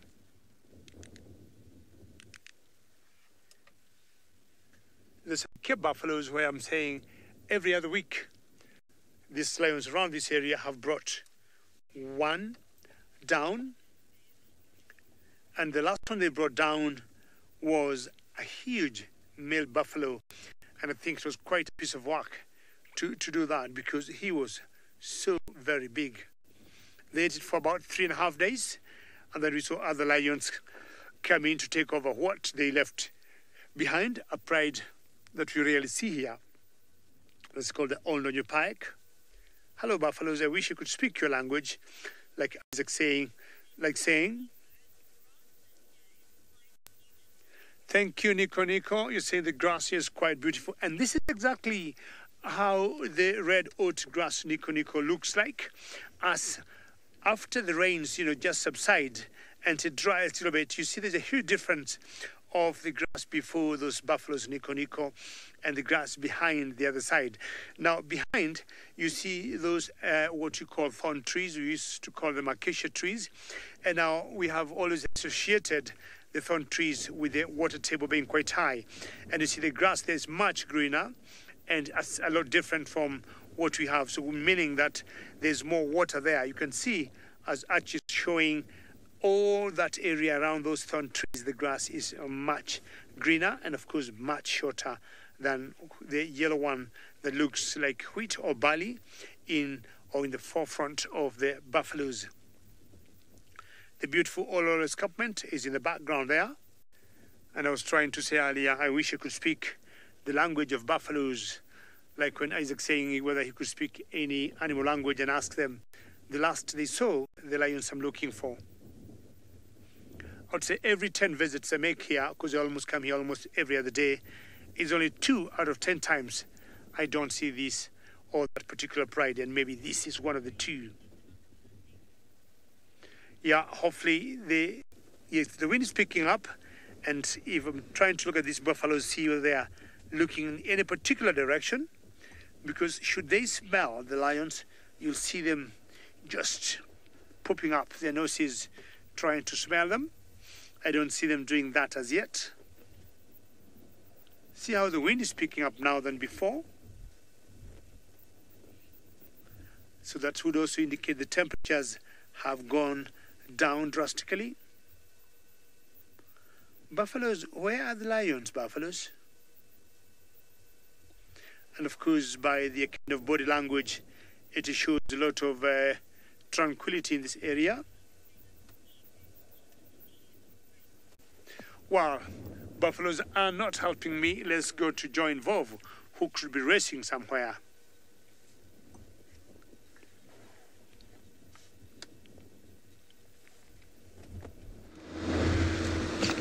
Welcome back, everybody. Well, guess what? We might have another leopard on the property. Guess who it could be? No, it's not a Sana, but it could be someone else that we like to see that pops in every now and again. Hashtag SafariLive if you know what I'm talking about.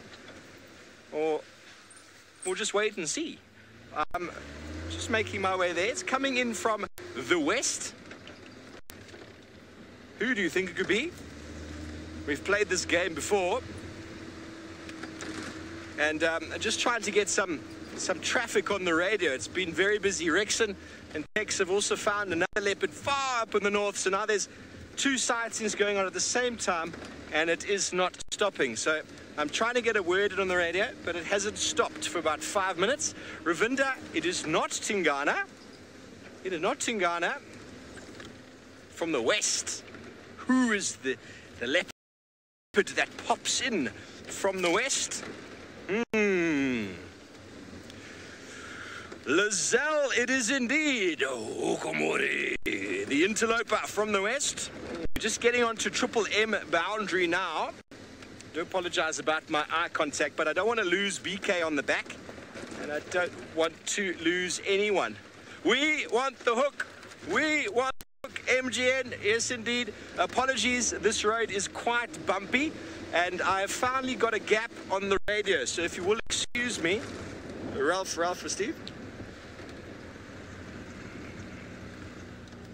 Up here somewhere. I'm sure we'll probably be able to see.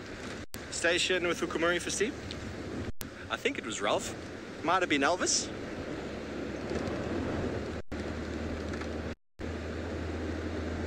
He's gone quiet. Okay, I'm going to have to track him. There's a transformer just up here, and he said it was not far from the transformer. I was going to come in from the other side, but then I probably wouldn't have had any idea where exactly it was, because he wasn't moving. He was sitting on top of a termite mound. Of course he was, Hukumuri. He's looking for warthogs. You know him. So on inside here is Druma. This is Triple M boundary with Simbambili on this side.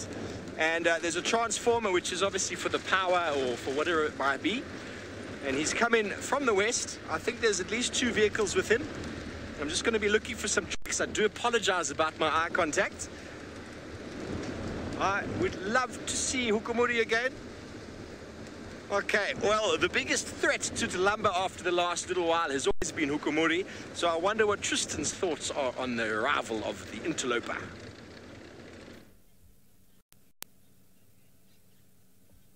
Indeed, Steve. I feel like this is from the sublime to the ridiculous, in that you've gone from kind of back towards, well, from racing vehicle to stationary sleepy cat at this stage. But anyway, that's the way it goes. Hopefully Steve will be able to find the mystery leopard. I already know the answer to the mystery leopard, but won't give it away until Steve gets there, until some of you have already guessed. But it'll be interesting to see what you'll guess. I mean, there's only a handful of leopards anyway that can come in from the western side. Oh, did he reveal it? Oh, excellent. He couldn't keep it in, and he revealed it. Was that a faux pas reveal, or did he just kind of decide that it was better to tell all of you as to who it was? But apparently it is Hukumuri, which is always good news. So hopefully he'll be around and he'll kind of entertain us through the course of the afternoon. He often does come in. Everyone got too excited. Oh, excellent. Did everyone think maybe Hosanna was coming? Is that why everyone got excited?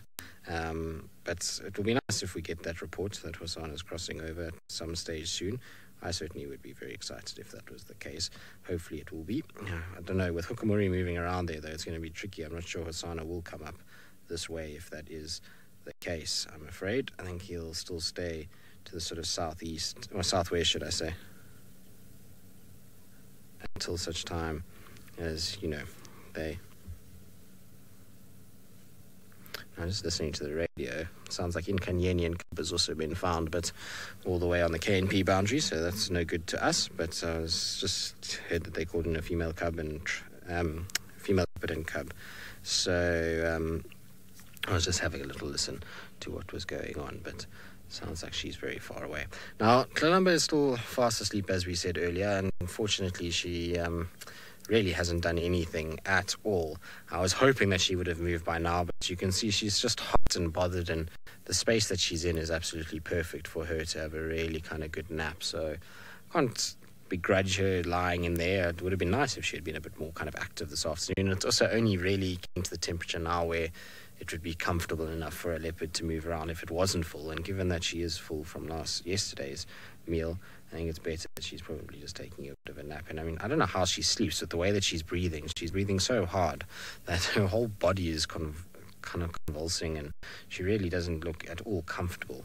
But she's had a really good nap. She hasn't even been lifting her head, actually, when we've been talking and kind of laughing. She's just been taking it very, very easy at this stage. But I hope that she'll come out just now. I mean, she's got a few minutes until it's time for her to kind of move around. There we go. There's a bit of movement finally, which is quite nice. Now, hopefully she's going to get up and move. Like I say, there's not too much longer until the end of drive, but we're going to be patient in the meantime. Let's send you back across to David, who's also taking it very easy.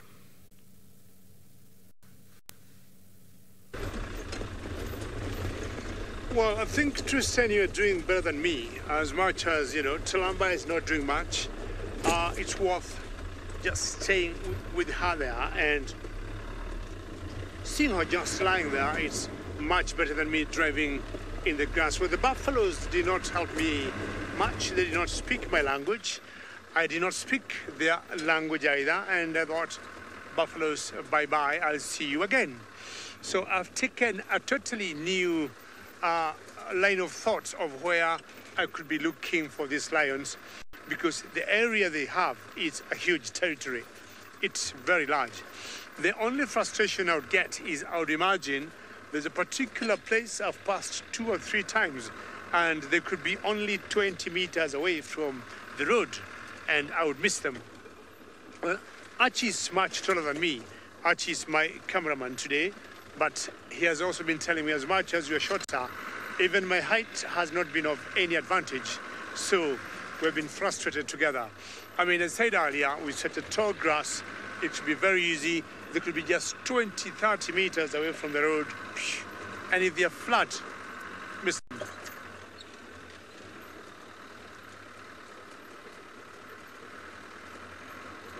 Well, I'm sure you're asking about the long rains, and we got 2 seasons of rains here in Kenya, short rains and long rains. Long rains would be coming, it depends on the area, but here in the Mara, I would say the long rains would be starting in the next 2 weeks, all right?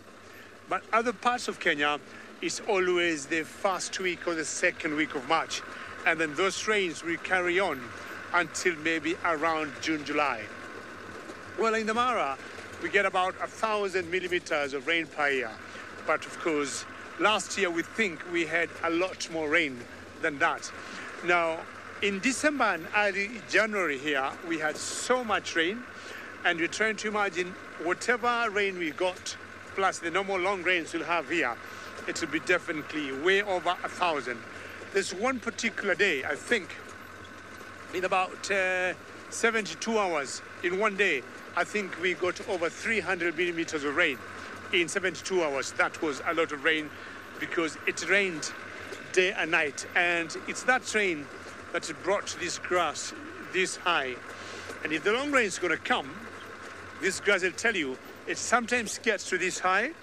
And we'll always hope to see lions or cheetahs or anything either walking on the road because we cannot take a chance and driving in the grass. Ellis, we are always lucky because they're tall, but not once we have been driving and seeing like a rhino just about 10 meters, 20 meters from where you are, which are big animals that you should see quite from a long distance. But as the grass gets high, because the times this grass gets up to 6 feet tall, that's pretty high for any kind of vegetation. Now, if you combine that with the normal bushes and the grasses, the trees around here, it becomes quite thick for us to do drives. But still, we'll always enjoy the landscape, we enjoy the vegetation. And to me, that time around, I like doing a lot of birding because you always drive and stop and look on the canopy of the trees and see, what birds you'd see, be it eagles or any other birds that could be around there. There are certain birds that also come when the grass is tall like this, and they'll be breeding that time around. I'm talking about widow birds, I'm talking particular widers. So they come breeding like the time when you have such tall grass. We've been seeing, for example, the pin-tailed wider, the one small bird, the tall or long tail, coming to breed this time around, and lots of widow birds. So I'm still thinking what area to go to get these lions. And again, I've always said, like many people out in the bush, you never say never until it's time to leave the wilderness and go back to camp. And this is the one day I will go home and not have dinner because they'll think I did not win. But again, you know, this is what it's meant to be. And that's why we usually call it a game drive, you know. It's going out. But I'm happy at least you can enjoy the drive, you can enjoy the light. You're still enjoying the grass, which is still something I have always thought vegetation is also an important component of a drive, you know. Not only animals, but just seeing the grass, seeing the trees, you know, it is still something interesting. We have quite, I would say, special vegetation that would want to compare to other parts. I mean, even the vegetation here in the Mara is very different from what Oli has. Not sure whether Oli now got a bird or something.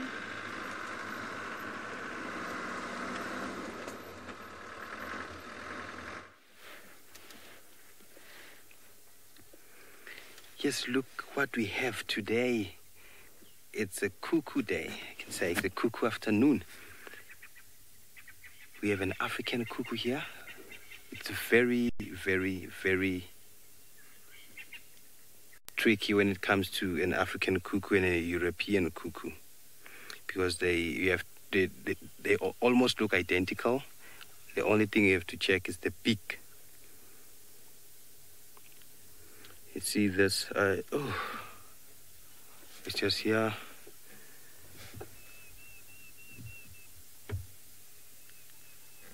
This is one of the migrants. It's an intra-African migrant. African cuckoo. You know, the cuckoos, I'm trying to get a nice spot because it's there. It's not far from, it's just there. I'll move a little bit forward. It's there, Uncle James. I will just move there. You see it? I don't know whether you'll see it, Uncle James. There. Oh, let me move forward a bit. There. Ha, it's gone. Oh, so let's leave the cuckoos for today and let's go and see Hukumori.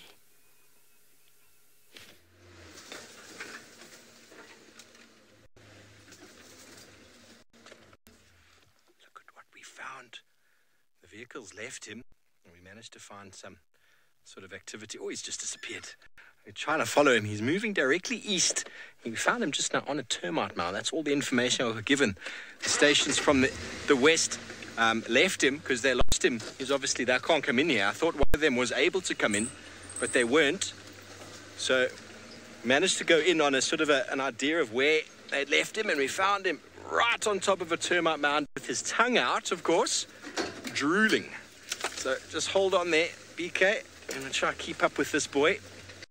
This is quite thick country here. Not too bad. We'll just go around this way here. There's a little bit of a gap. Try and show you his very pretty face. He is a magnificent individual, old Hukumuri. I'm just pushing some of these trees over in front.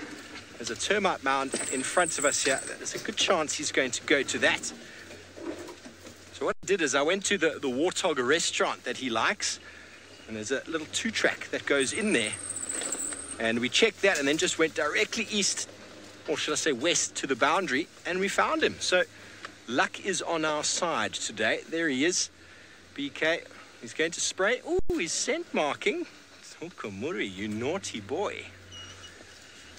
I'm going to try and get in front of him so that you can see his beautiful face, because there's something about him, really something about the hookster that gets us all quite excited.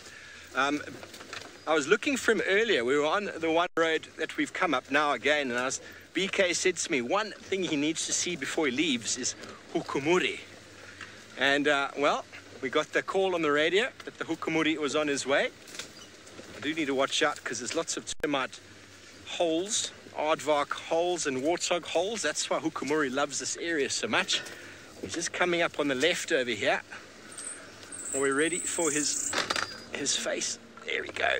Through the long grass. There he is. Janet, there he is. I'm glad this is the first time you're seeing him. Look at him. He's got those yellow eyes. His tongue is often hanging out of his mouth. And he's just a formidable looking creature. Really is. Really, really is. And we're quite excited to have him walking in. And I'm glad that we found him on the termite mound, because if we'd come in and he was on the ground like this, we would not have seen him.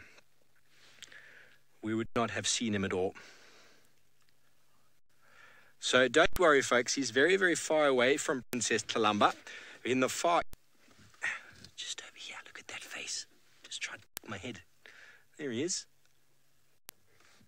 He often stops and gives us this look and really chills us all. Don't worry, folks. He's far away from Tlalamba. He doesn't normally go as far east as she is at the moment. He normally comes in, maybe goes as far as Vuetela, watering hole, and then he kind of slinks off again. Well, there he goes.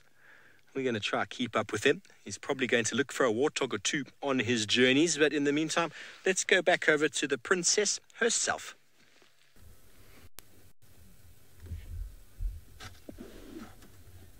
Well, as you can see, Tlalamba has once again decided she wants to investigate us. She's come out of her little thicket, as we thought she would at this time of the day, and has gone behind the car just like she did yesterday. So you can see a little white tail sticking out there, just kind of between the tyre and the seat. Now, girl, you can't stay there again. Yesterday I had the exact same thing at the end of drive, and there we go, she's moving off, which is good news. So, she's lying down, Seb? Yes, but a little bit further away. Okay, so she's lying down a little bit further away is what Seb is telling me.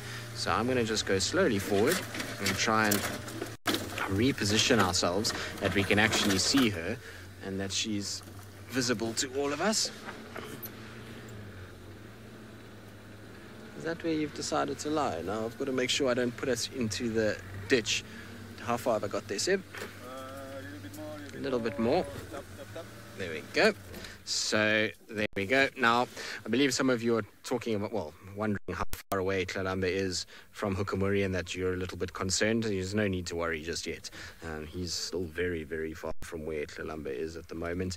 He's right on the western boundary and sort of central parts, whereas Tlalamba is now in the right on the northern kind of side, more east of the property. So she should be okay. But isn't that beautiful? With that late afternoon sun just highlighting her beautiful eyes. Hello, my girl. Nice to see you out and about. You can see she's still quite hot. I wonder if she's been lying in water at some point, because her tummy's got matted fur all over it as well. You see there? So it almost looks as though she lay in water at some point during the course of today, and now her tummy is full of matted, kind of wet fur. Wouldn't surprise me at all if that is the case. She's such a funny creature. She might have gotten herself all wet and kind of decided that's the best way to cool down. But isn't she beautiful? She's really developing into an incredibly good-looking little cat, that's for sure. Well, I think so. Maybe others that will argue with me, but I think she's a very pretty young lady, and she's going to be a stunning-looking leopard later. She's got beautiful, beautiful eyes. And then you say you've got to love her.